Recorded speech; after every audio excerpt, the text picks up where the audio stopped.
Italian Wine Podcast. Chin Chin with Italian wine people.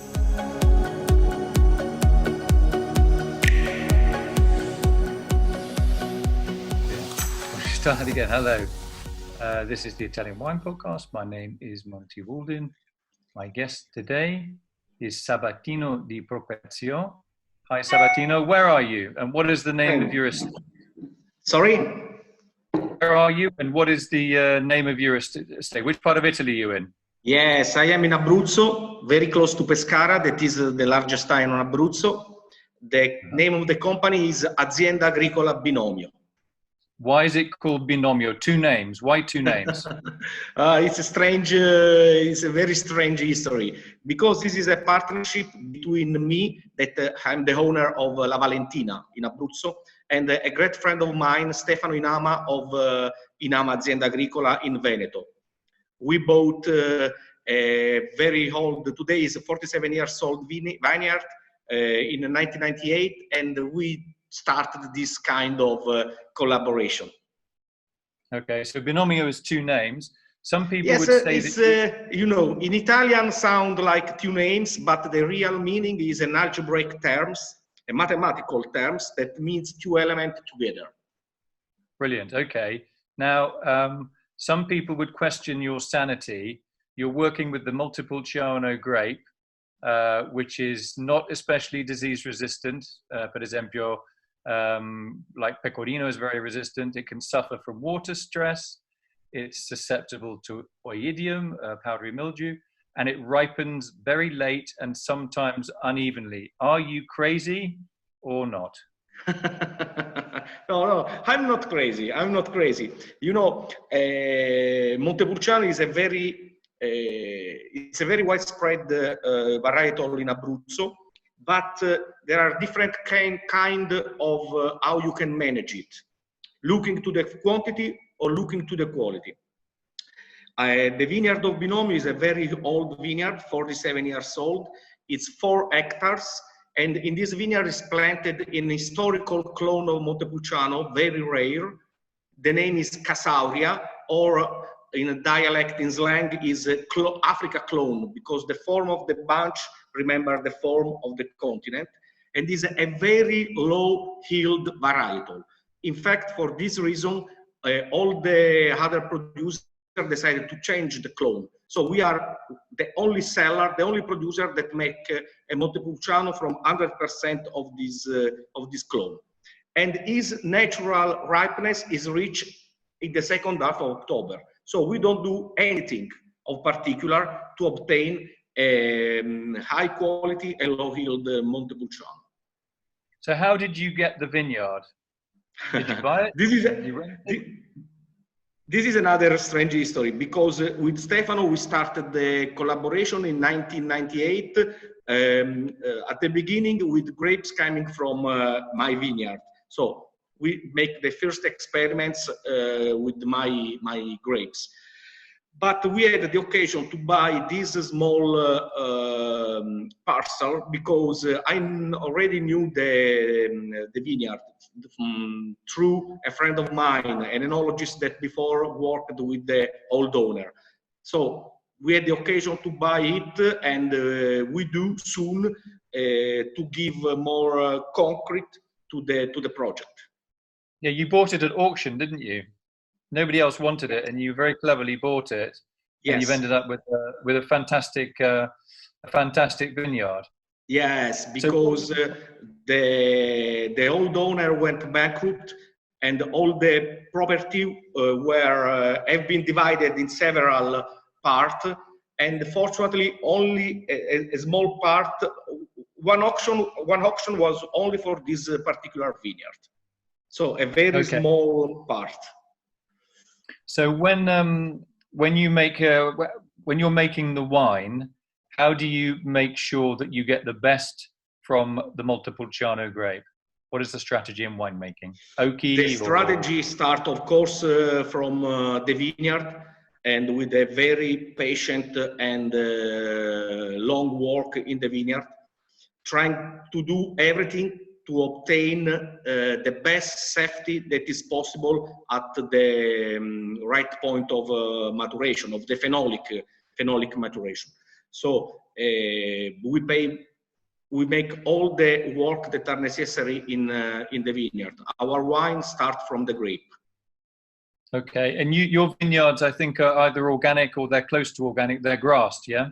Yeah, we are not certified, but we are completely sustainable in all the approach that we use in the vineyard. We have started, for example, the sexual confusion many years ago. Okay, so if you just hold, can you just hold the bottle up? You have a bottle of wine in your hand. Could you just hold the bottle up so we can see? It's a lovely sort of retro label. So you've got the 215 Riserva there. Yeah. People often get confused about how many years in bottle should we leave a Montepulciano wine before we drink it? 3 years, 10 years, 20 years? What I can say regard the wine of Binomio and the wines of La Valentina, and I can grant an aging for at least 20 years. Wow. Okay. Yes. And what is we have opened just a few weeks ago before everything changed at 2000. So, and the result was really fantastic. Also, in the previous edition of Opera Wine, we offer all their vintages. And you say on your website that one of the best dishes to have with Montepulciano is lamb. What is the story? What is the history of and it's cooked in a special way, like in a pot? Yeah. What's the story on that? Yes, the story starts from ancient time, because Abruzzo, also if is more known for its coast, it truly is a largely mountain region. 3/4 of the region is occupied by mountains. So our kitchen tradition is largely based on meat. And the people that live in the mountain is used to farm, make farming. So the lamb was the basic of all the dishes. The sauce in the pasta or agnello, like you have already said. There is a kind of piece of lamb, cut very small and cooked in a pot for a long time. So the meat is very, very soft. Yes, exactly. It's very it's very soft and spicy, and it's also cooked with a lot of flavor. So is it quite a spicy dish then? Is it picante? Sorry? Or not? Is it spicy? Yes, is it picante? Yes, peperoncino. Okay, so they're pretty lethal, those pepperoncini. Yeah. You yes. look like the pepperoncini, yeah? Yeah. I'm a big fan as well, by the way. How often does your business partner come down to the vineyard? And what do you think about? Does he make good Soave? Yes, yeah. we knew each other talking of Soave and talking of Montepulciano. Stefano is first a great Soave producer, but above all is a really Abruzzo lover. So he came in Abruzzo very often, but for two reasons. First, for the Binomio, and second, for his passion for the region. It's very funny to say all the stuffs that usually bring back home together. So a lot of things to eat, pasta, olive oil, and formaggi, cheeses, and salumi. So it's a kind of friendship that is really based on the mutual respect and friendship. Yeah, it's good. I mean, it's nice to see the two of you are working together, a big distance apart between you, two totally different wines, and also two very underestimated wines. Soave is one of Italy's great white wines, as I'm sure you would agree, which often doesn't get the press that it deserves, not because it's a bad wine, but because of potentially overproduction. And you could say the same thing, I think, about the Montepulciano variety in Abruzzo. So I think your collaboration is obviously is very unique.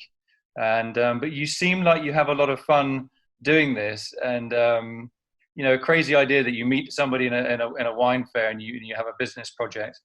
But well done you. We have been very lucky. We have been very lucky because the adventure had very soon success, a lot of interest on this project. And the business is not so big because we produce about 12, 14,000 bottles depending on the yield of the harvest. So it's basically something that we do in addition to our usual business. So it's something that we do for passion and for love on the land of Abruzzo. Okay, brilliant. Well, I look forward to coming to. I'm in Tuscany now. I'm not too far away from you, and I'd love to come and see your vineyards. And I certainly love to try this lamb dish. Come si chiama? What's it called again? This special dish? Agnello. Agnello, but il piatto, come si chiama? The dish, what's it called? Agnello, cacio e ovo. Just repeat that one again, just slowly. Agnello, cacio e ovo. Okay, perfect. Right, well, that's a tongue twister. I definitely have to come and see you, and you can give me a lesson in them. When it will be possible, I wait for you. Brilliant. I just want to say thanks very much, Sabatino di Properzio, for telling us about your wonderful project with Stefano Inama from Suave, and it's been a great interview. I've really enjoyed talking to you, and I hope to meet you face to face. Take care. Thank you very much. Take care. Nice to meet you. Grazie mille. Listen to the Italian Wine Podcast wherever you get your podcasts. We're on SoundCloud, Apple Podcasts, Himalaya FM, and more. Don't forget to subscribe and rate the show. If you enjoy listening, please consider donating through ItalianWinePodcast.com. Any amount helps cover equipment, production, and publication costs. Until next time, cin cin.